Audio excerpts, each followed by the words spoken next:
Under the warm canopy of a spring sky, Buckingham Palace stood gleaming once again, its gardens unfolding in majestic bloom. It was May 20th, and the royal garden party had returned, with it, a sense of celebration, community, and grace. But this year, there was something even more special in the air. Princess Kate was back. For months, the world had watched with bated breath as Catherine, the Princess of Wales, stepped back from the public eye during her cancer treatment. There were statements, there were concerns, but there was always hope. And now, clad in elegance and courage, she stepped onto the palace lawn with her husband, Prince William, by her side. It was a moment, not just for the royal family, but for everyone who had followed their journey, prayed in silence, and admired Kate's quiet strength. The garden party, steeped in British tradition, dates back to the days of Queen Victoria. But this was no ordinary afternoon. It was a reunion, a royal renewal, a chance to reflect and re-engage with the heart of the nation. The crowd was carefully curated, invitations extended to individuals who had made meaningful contributions to their communities, charity workers, faith leaders, civil servants, and unsung heroes who help hold the country together. They came in their best hats, their proudest suits, their most heartfelt smiles.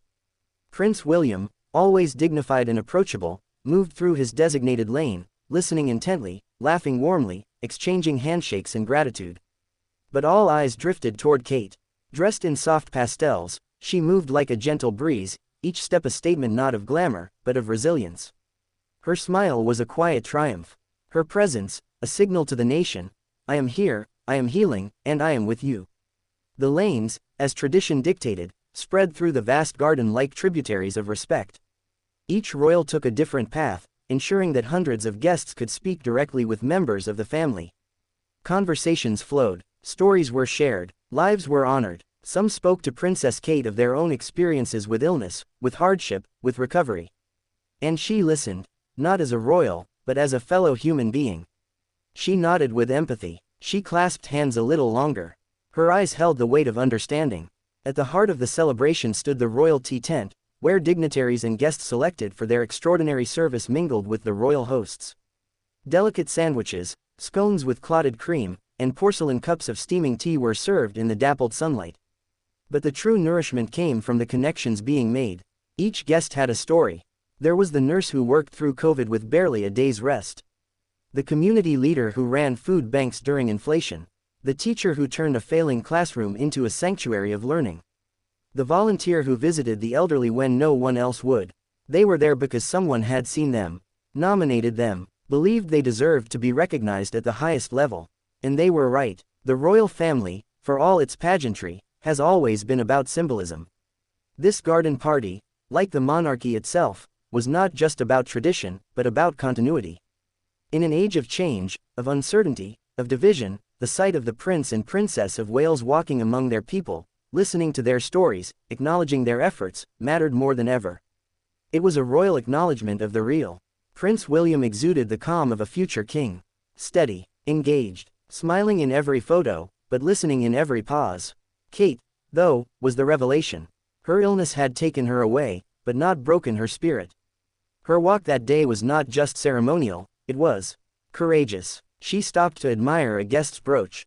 She complimented someone's hat. She asked a little girl about her favorite color. She posed for photos that would be cherished for lifetimes. Every gesture was intentional, every interaction, authentic. As the event neared its close, the afternoon sun dipped slightly behind the palace's gilded turrets. A breeze picked up, rustling the petals of the royal gardens.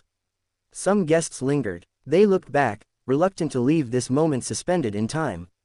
Because in this place, for a few hours, hierarchy faded. What remained was service, sacrifice, shared humanity. Kate and William eventually made their way back toward the palace steps. Their hands still tingled from handshakes. Their minds filled with stories they'd carry back inside those historic walls. The royal garden party had once again lived up to its promise, to bring together people from all walks of life who had quietly, heroically, shaped the nation. But this year, it had also delivered something more. It gave a nation its princess back. Not as she was, but perhaps stronger, wiser, more rooted in purpose. As guests departed with memories in their hearts and tea on their tongues, Buckingham Palace stood tall once again, its legacy not just protected, but reinvigorated. By tradition, by people, by a woman who showed us all that grace, even when tested, can bloom again, like the first flowers of summer.